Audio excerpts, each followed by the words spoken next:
किसी गांव में एक बौद्ध भिक्षु का बहुत बड़ा आश्रम था। हजारों शिष्य उस बौद्ध भिक्षु से दूर दूर से ज्ञान ग्रहण करने के लिए आते थे। एक बार उनके पास एक ऐसा शिष्य पहुंचा जो बहुत बोलता था, हमेशा बोलता ही रहता था।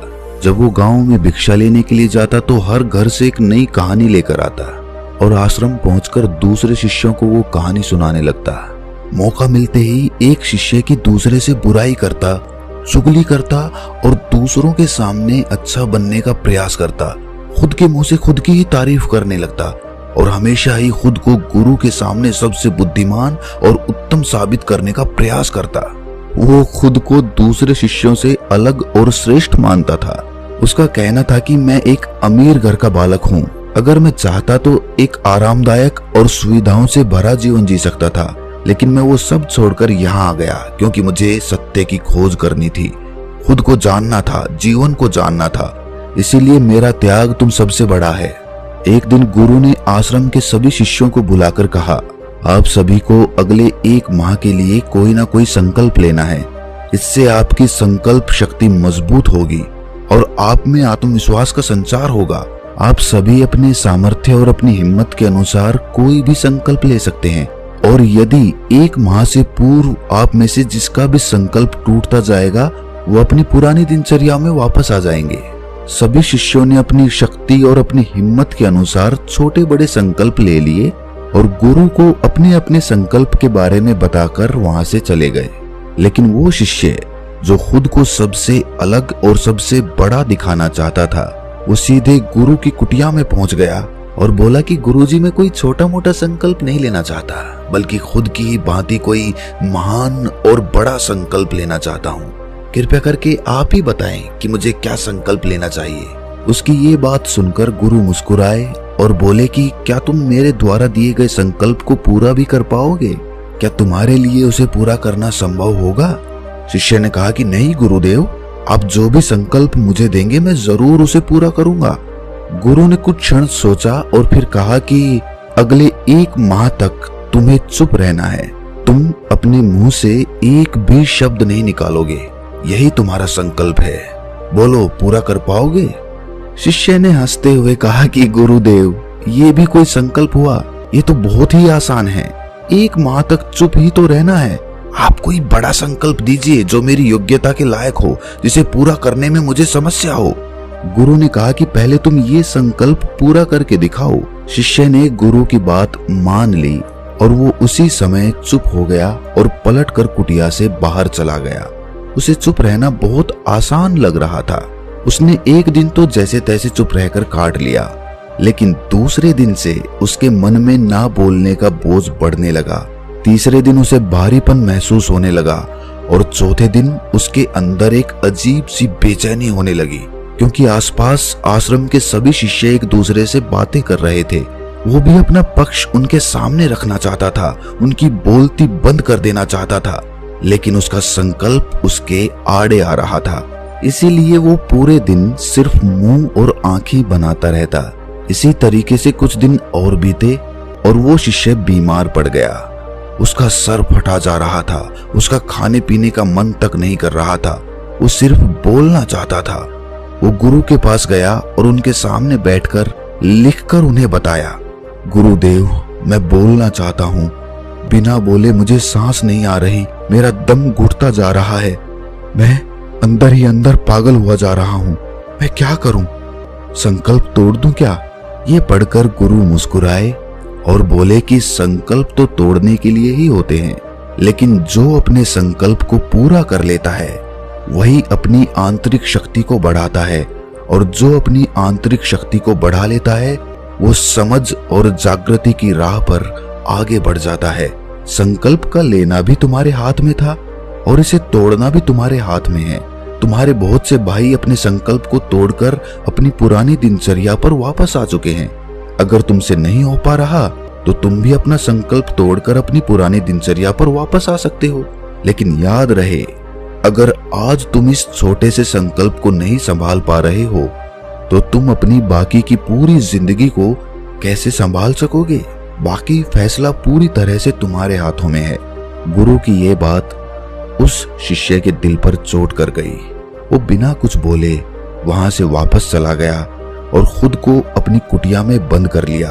वो केवल अपने जरूरी कामों के लिए कुटिया से बाहर निकलता, बाकी सारे समय कुटिया के अंदर ही बैठा रहता। 15 दिन बीत चुके थे और आश्रम के लगभग सभी शिष्यों का संकल्प अब टूट चुका था, लेकिन उसका संकल्प अभी भी जारी था। संकल्प लेने के बाद से अब तक उसने एक शब्द भी नहीं बोला था। सारा आश्रम हैरान था कि इतना बोलने वाला इंसान चुप कैसे हो गया। 15 दिन बीतने के बाद वो दोबारा अपने गुरु के पास गया और लिखकर बताया कि गुरुदेव, बाहर से तो मैं चुप हूं, लेकिन भीतर बहुत सी आवाजें हैं, बहुत सी चीख पुकार और शिकायतें हैं। मैं अंदर ही अंदर बात करता रहता हूं। मेरा मन तरह तरह के प्रश्न पूछता रहता है और मैं बाहर से जितना मौन हूं, भीतर से उतने ही शोर शराबे से भरा हुआ हूं। क्या इस तरह से मेरा संकल्प अभी भी जारी है? गुरु ने कहा कि हाँ, तुम्हारा संकल्प अभी भी जारी है, लेकिन जब तक लोगों की आवाज तुम्हारे कानों में पड़ती रहेंगी, तुम्हारा मन बोलता रहेगा, क्योंकि इसे तो आदत है बोलने की। तुम भले ही बाहर से चुप रहो, लेकिन तुम अंदर ही अंदर बोलते रहोगे। तुम्हें इन बातों से, इन आवाजों से दूर जाना पड़ेगा। शिष्य गुरु को प्रणाम कर वहां से चला जाता है और सुबह होते ही अपनी कुटिया छोड़कर जंगल की तरफ चला जाता है। कई दिन बीत जाते हैं, संकल्प का समय भी पूरा हो जाता है, लेकिन शिष्य लौटकर कभी नहीं आता। आश्रम में सभी को डर था कि कहीं जंगली जानवरों ने उसे अपना निवाला तो नहीं बना लिया। इस बीच उसे ढूंढने की भी बहुत कोशिश की गई, लेकिन वो कहीं नहीं मिला। सभी गुरु भाइयों ने मान लिया कि जंगली जानवरों ने उसे अपना शिकार बना लिया है, लेकिन गुरु को ऐसा नहीं लगता था। एक दिन आश्रम का एक दूसरा शिष्य गुरु के पास आया और बोला कि गुरुदेव, हमारे उस अधिक बोलने वाले भाई के साथ क्या हुआ होगा? क्या जानवरों ने उसे मार दिया होगा? गुरु ने कहा कि हो सकता है कि जानवरों ने उसे अपना शिकार बना लिया हो, लेकिन उसके ना लौटने की एक दूसरी वजह भी हो सकती है। शायद उसे वो मिल गया है जिसके लिए वो गया था। फिर शिष्य ने पूछा कि गुरुदेव, क्या ज्यादा बोलना इतना हानिकारक हो सकता है? गुरु ने कहा कि इंसान के जीवन के बहुत सारे दुखों में से एक दुख ये भी है कि वो कभी चुप नहीं रह सकता, हमेशा कुछ ना कुछ बोलता ही रहता है। सिर्फ हमारे बोलने के कारण हमारे आधे से ज्यादा दुख पैदा होते हैं। परिवार के अधिकतर झगड़ों की वजह हमारा बेमतलब बोलना ही होता है। हम में से कोई भी चुप रहना ही नहीं चाहता। हम बस सामने वाले को अपने मन की सारी बातें सुना देना चाहते हैं, फिर चाहे सामने वाला उसे सुनना चाहे भी नहीं। और इसी तरीके से हम बेमतलब की बातें बोलते रहते हैं और अपने अंदर दूसरों की बेमतलब की बातें भरते रहते हैं और जिंदगी भर यही चलता रहता है।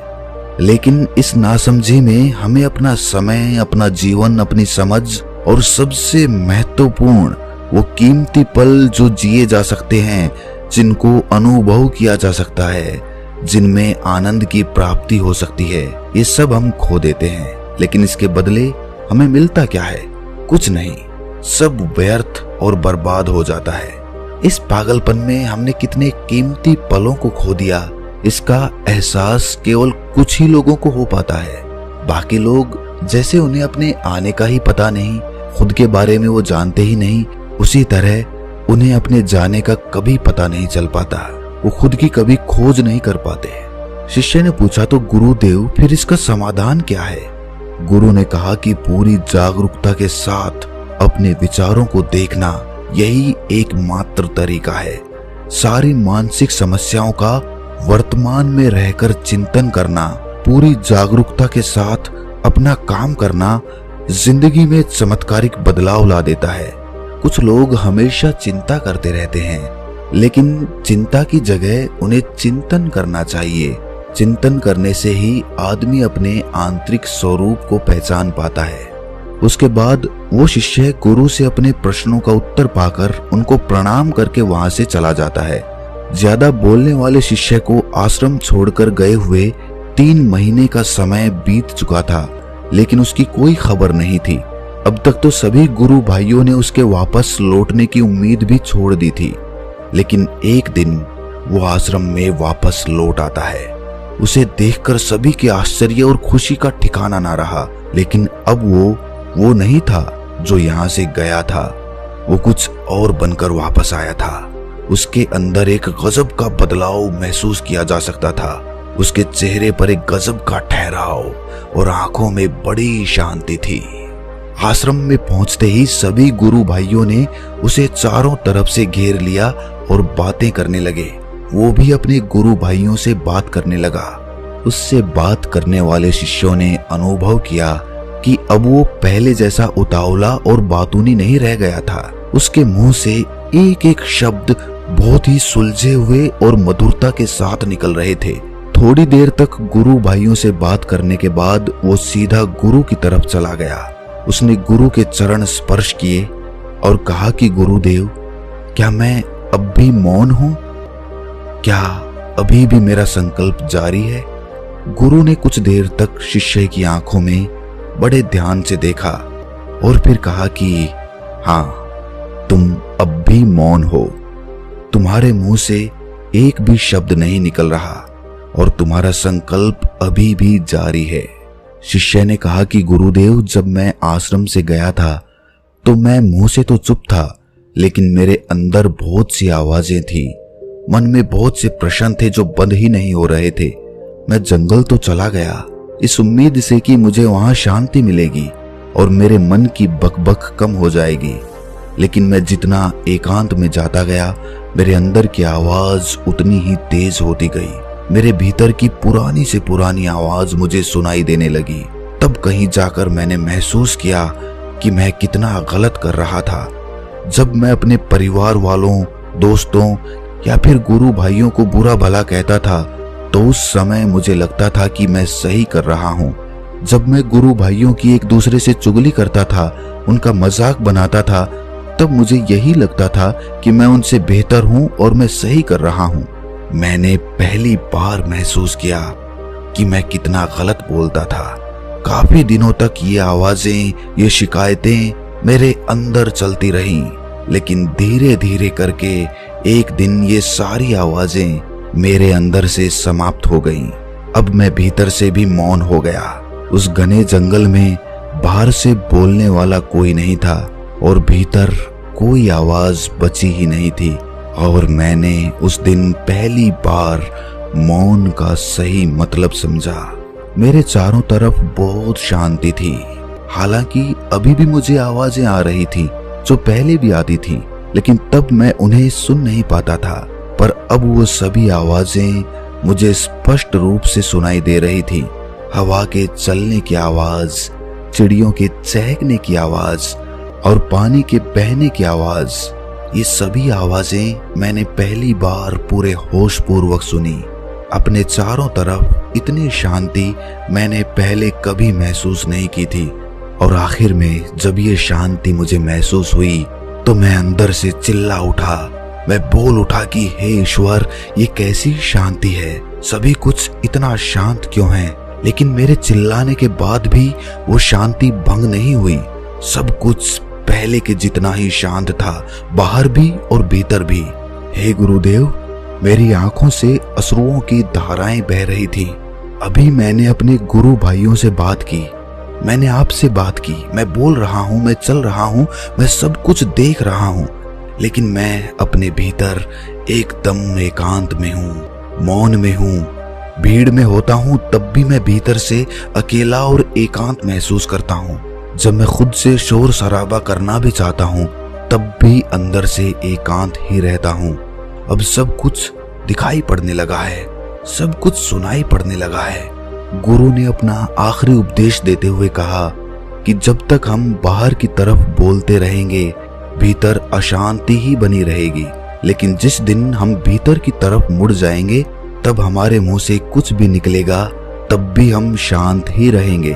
दुनिया में जितनी भी बुराइयां हैं, ज्यादातर हमारे बोलने से ही उत्पन्न होती हैं, क्योंकि हम चुप रहना कभी चाहते ही नहीं हैं। चुप रहना भी एक बातचीत होती है, लेकिन वो हमारी अंतरात्मा से बातचीत होती है, हमारी आंतरिक बातचीत होती है। हमें जितनी जरूरत है हम उससे कहीं ज्यादा बोलते हैं। हम सामने वाले को सुनना नहीं चाहते, बल्कि उसकी बोलती बंद कर देना चाहते हैं, उसे समझा देना चाहते हैं कि मैं कौन हूँ, मैं क्या कर सकता हूँ। और यही हमारी जिंदगी का मकसद बनकर रह जाता है। हमारी सारी ऊर्जा इस व्यर्थ के बोलने में बर्बाद होती रहती है। इसी तरह से समाज में लोगों का जीवन दुखों से भर जाता है, जो हमेशा एक दूसरे को सुनाने में लगे रहते हैं। कभी एक दूसरे को सुनना चाहते ही नहीं, समझना ही नहीं चाहते, और चुप रहना तो उन्होंने कभी सीखा ही नहीं, क्योंकि चुप रहना उन्हें छोटा महसूस करवाता है। दुनिया की सभी लड़ाइयों का कारण हमारा ज्यादा बोलना ही होता है।